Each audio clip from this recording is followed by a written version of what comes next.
What's up, everybody? What's up? We're back. We got another video. This video is going to be great. I know it's been a while. Maybe I should get more consistent uploads, but I don't, because I worry that I'll run out of topics. So that's a limiting belief right there.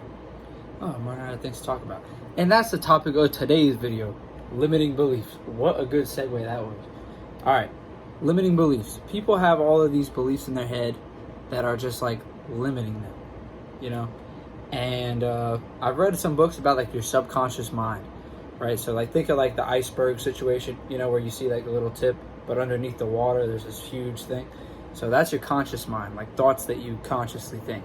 And your unconscious mind is like way bigger, way more vast. It holds like your beliefs, you know, all that stuff that doesn't pop up in your mind, you know, like, I don't know, like when you see a computer, you know, nothing pops in your conscious mind, but your subconscious recognizes that as a computer, which causes you to not have that conscious thought, like, this is a computer I'm looking at, you know?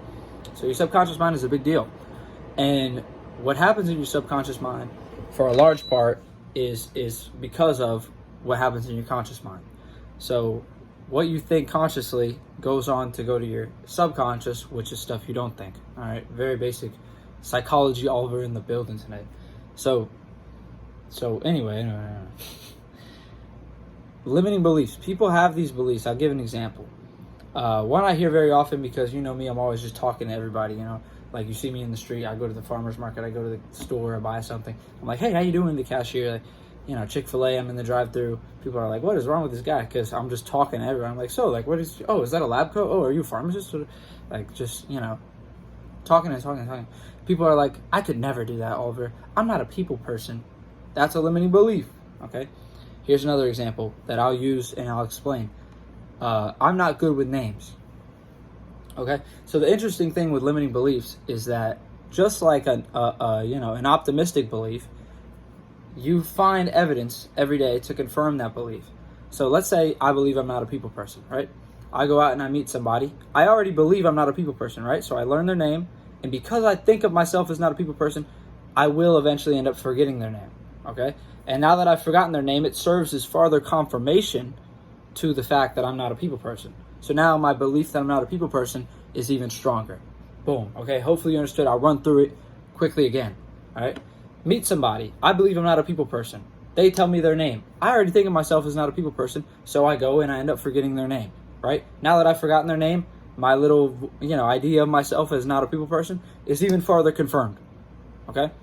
Let's say the other way around, right? This could go a million ways. I could say, I don't know, people in my city are jerks, right? I go out there, I'm walking on the street, I meet somebody, he's a little rude to me, right? My underlying belief is that people are jerks, so boom, serves as further confirmation. Maybe he's not even a little rude. Maybe he's just a little slight bit of disrespect, but because I believe that people in my city are jerks, he's a jerk, right? Met a jerk, further confirmation. I believe it even deeper, okay? Hopefully, this is a solid explanation.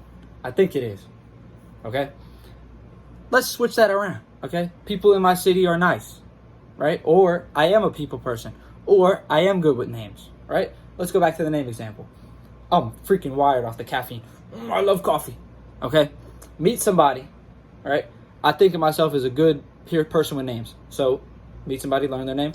I already think of myself as a good person with name. Remember their name. Now that I remember that guy's name, who I only met once, further confirmation. Now I'm even more ingrained in that belief. Then next time I go meet somebody, I believe it even stronger. I'm good with names, and I'll definitely remember their name. Okay? This is game. So the major thing, and you could go back to my videos 3 years ago, all right? The biggest thing is you got to be conscious of your thinking, okay? Because if you're even going to change anything in your life, you have to, like, notice what you're doing. Like, you can't just be completely, instinctual or habitual or whatever. Like, you know how you pull out your phone, you're not really thinking about it, you're not conscious. You know, you're just like, what's on my phone? You're not like, I'm opening my phone to check my email. Like, it's not a conscious thing. And I talked about the conscious and the subconscious. But you got to be more conscious of what's going on in your mind with every thought you have, with everything you do. And the example I gave in one of my older videos is that, let's say you walk into class and you see this girl or guy who you really, really don't like, right? They're annoying to you. And you walk into class and you're like you just feel a little annoyed. Most people would just be like, and go and sit down. But a conscious person would be like, I feel a little annoyed. Take that thought, right, that they feel a little annoyed, because they noticed it, and they're like, why am I a little annoyed? It's just some girl. I'm not going to let her ruin my day, because they noticed it. If you don't notice it, you can't do anything about it. Same thing with limiting beliefs. If you don't notice your limiting beliefs, you can't do anything about them, right? And so sometimes you hear it in the things you say to other people. Those are the easiest things to notice. You know, like when you tell somebody, I'm not a people person, or tell somebody I'm not good with people, or tell somebody everybody around here is mean, or tell somebody I don't make that many videos because I feel like I'm going to run out of video ideas because there's only so many things to talk about, all right? But there's not. There's a whole, I have a few ideas. I can just, maybe I'll record another video after this. Who knows? Who knows? My mind is flowing with ideas. But the limiting belief stops even me, okay? So remember that. When I'm giving you guys this game, it's not because I'm some high and mighty guy. I know all this stuff. You know, I just know I don't have any limiting beliefs. You know, I never have the lack of discipline. Never. It's because I read this stuff in books, and I know that a lot of people are not going to go read these big old fat books that are really long and boring about, like, you know, beliefs in the subconscious mind and changing your life around. So I just condense it all. You know, this stuff isn't even my information. You know, I'm just regurgitating it. Remember that, all right? Humility. So anyway, okay. Notice your limiting beliefs, change them to positive beliefs. It's that easy. Once you notice them, just think of them as something else, ingrain that into your mind, try to find consciously evidence of that, right? When you meet somebody nice, be like, oh, wow, people in this city are nice. Consciously remind yourself of that optimistic belief.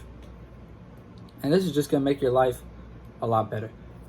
Second topic of the day, right? Because I like to do multiple topics in a video because I don't really like these 6-minute videos. I like to go to like 10 minutes, you know, put it on in the car when you drive somewhere or whatever. All right, second topic in the video. This genius little routine, 4 things that you should be doing every day. 4 things, okay? Just for your body, okay? And like, I like to base this off of like animal, primal, you know, what up, primals? Liver King vibes, you know what I mean here? Like, you have to get in touch with nature. You have to get in touch with it. Just like in society, we've gained all these things and we've traded off so much, you know? Like, okay, now we have Netflix. Now we have, you know, YouTube videos that touch a button. Now we have, you know, you can pull up a song in an instant. But now kids don't know how to play football. A lot of kids don't know how to play football. A lot of kids never go outside, et cetera, et cetera. Like, we're getting all these trade-offs. And we have to get back to a lot of the stuff that we traded off. It's still there. It's still available to us, you know, going outside, disconnecting, you know, those kind of things. But we just don't do it because, we, you know, these trade-offs were made. But you can get the best of both worlds. It just takes, you know, conscious endeavor. All right. So 4 things you should be doing. Number 1, getting in nature. Okay. If you can get in nature for 30 minutes a day, I'll promise you, you'll feel better. We're supposed to be in nature. Okay. I know, look, I'm a biology major. Okay. I know it sounds like, you know, anyway, there's like a little joke that biology majors and et cetera, they don't go outside, they just sit inside and study. And I've had a couple days like that, I can't lie, like right before finals and stuff. I just feel terrible, you know. You got to go outside, you got to get the sun. Look at that, look how beautiful. The sun is glowing, the sun is shining. Get outside, get the sun on your skin, vitamin D, all that stuff. Super good for your brain, super good for your circadian rhythm, improves your sleep, everything like that. Second thing, meditate, okay. Had a guy ask me the other day, Oliver, I keep trying to meditate, I can't meditate. What do I do? All right, first of all, just practice, okay? And practice is kind of hard. I can't lie, just trying and like brute forcing it. So use a guided meditation, okay? 10 minutes a day minimum on that one, all right? Next one, exercise, okay? Exercise. You're young. I like the way that you know, the infamous Andrew Tate, I don't like everything he says, but I like this that he said, was that, you know, anyone under 25 should be like a beast, right? If you're under 25 and you have even a little bit of pudginess to you, you're like a failure, you know? Like, I like that mindset. If you're under 25, you should be freaking ripped and athletic. Your body is flowing with energy. You're flowing with testosterone. You're flowing with, you know, all of this stuff, all of this drive. You know, you don't have any muscle aches or imbalances or anything. Like, you have really no excuse unless you grow up, you know, as, you know, a Lithuanian coal farmer or something, and you can't exercise because you have to do the coal mine so you don't starve. But in this country, the average middle class or even low class, I don't know if it's low class. Is that low class? Is that proper terminology? I don't know. No excuse not to be freaking jacked, okay? And I'm not the biggest, right? And I have no excuse not to be the biggest. That's how I think of it, okay? What am I doing? Failure, all right? 1, 2, 3. Let's go through them again. Exercise, go outside, meditate. And the fourth one,